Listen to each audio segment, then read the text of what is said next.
All right, I've had a few questions regarding these last few questions on that worksheet. Let me go through them with you. So the first one says magnesium sulfide decomposes. So magnesium sulfide, let's get the formula for that. So it'll be magnesium, which is a 2 plus, and sulfide, which is just S, not SO4, that'll be sulfate. And sulfide also has a 2 minus charge. So since the 2 plus and 2 minus cancel, then the formula for magnesium sulfide is just MgS. Good. Decomposes, so breaks up into its parts. So Mg by itself plus sulfur, and when sulfur is by itself is S8. Notice on this one you don't have to put a charge there. If you have a metal just by itself, it is just Mg. There's no 2 plus on it. Okay, now to balance it, I have 8 sulfurs here. I need 8 sulfurs here, so I'll put an 8 there. So that gives me 8 sulfurs, but it also gives me 8 magnesiums, which I can balance on the other side just doing that. Perfect, next one. Bromine is added, so bromine is Br, and bromine is one of those diatomic ones, right? Like hydrogen, oxygen, nitrogen, fluorine, bromine, iodine. Is there another one? Anyway, there's a few that are diatomic, and when they're written by themselves, just by themselves, they're always a 2. So this would be Br2 is added to tin 4 iodide. So Sn, putting the 4 there indicates I'm using the 4 plus charge for tin, and then I have iodine. Iodine's charge from the chart is just a 1 minus. So in order to balance out those charges, I need to put a 4 here. That'll give me 4 minuses to even out the 4 pluses. Okay, good. So there I've got the compounds written. I put my arrow, and now this is a single replacement reaction. So bromine typically is a minus, iodine is a minus, tin is a 4 plus. So bromine is going to go and get rid of the iodine and hook up with the tin. So I'm going to have a tin and a bromine together. Tin, we remember, is a 4 plus ion. That's what they said here. Bromine's a 1 minus, so I need a 4 here to balance out those charges. Okay, so it's tin 4 bromide, plus iodine gets thrown off by itself.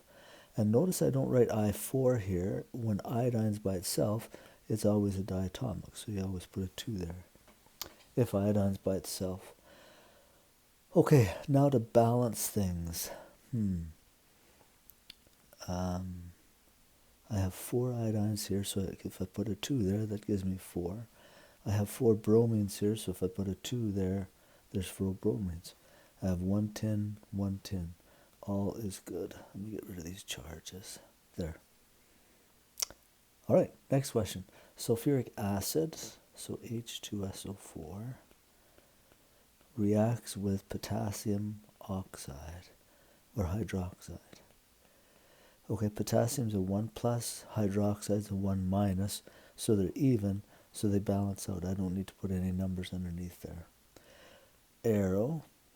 Now hydrogen is usually a positive, sulfate's a 2 minus, potassium's a plus, hydroxide's a minus. So if we're switching places, doing the double replacement thing, then this hydrogen, which is a positive, is now going to hook up with that negative. So that'll be HOH. And then this potassium is going to hook up with that sulfate. And again, you always write the positive ion or the cation first. So plus K and SO4.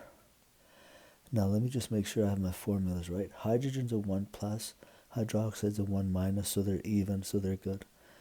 Here potassium's a 1 plus, sulfate's a 2 minus. Oh, so to balance that I need to put a 2 here, and that'll give me a 2 plus, which would balance the 2 minus. Okay, awesome. So now I've got my formulas written correctly. Now I just have to balance that whole equation. So let's do that. Here I have 1 sulfate, here I have 1 sulfate. Here I have 2 potassiums, so I should put 2 potassiums there. So that gives me 2 potassiums, but it also gives me 2 hydroxides. Over here I only have 1 hydroxide, so I'll put a 2 in front of it. So that gives me 2 hydroxides, but it also gives me 2 hydrogens, which over here I have already. So it looks like I'm balanced with that. Again, I can put a 1 in front of those if you want, but if you don't put a 1, it's assumed to be a 1. All right, next question. Mercury 1 phosphate. So mercury, and it says 1, so it's playing as a 1 plus. And then I have phosphate, whose charge is a 3 minus. So to balance these, I need to put a 3 right there. Okay. Plus tin 4 chloride. So tin, and it's playing as a 4 plus, and chloride is a 1 minus. So I need 4 of these in order to balance out the 4 plus. Okay, perfect, good. Plus, this looks like a double replacement thing again. So mercury is a 1 plus. I guess I shouldn't have erased those maybe till the end. That's a 3 minus. Tin is a 4 plus.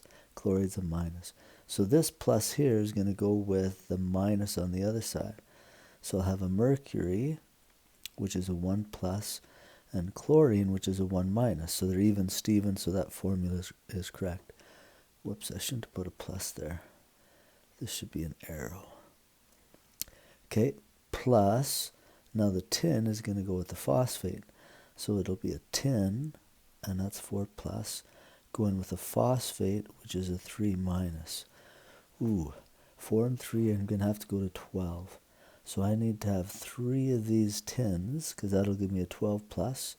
And then I need 4 of these, because that'll give me a 12 minus. Okay, I think I have written all of the formulas correctly now. Now I can go back and balance. So, where should I start? I don't know.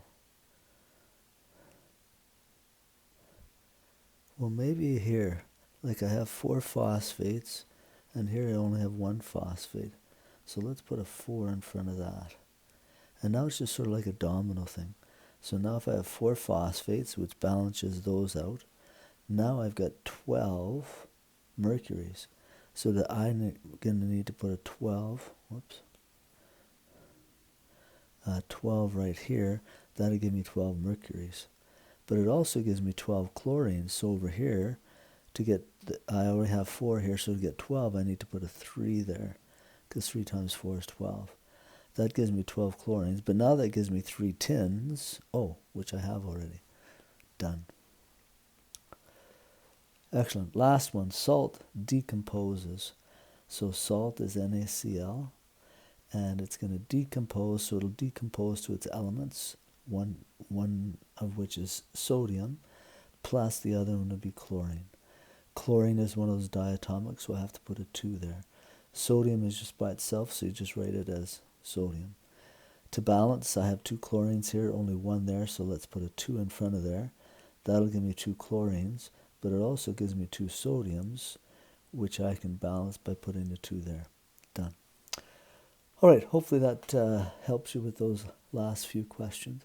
And it's good to sort of see what somebody else's mind is doing as they write predict products and write a balanced or write a chemical equation, and also how they think in balancing it.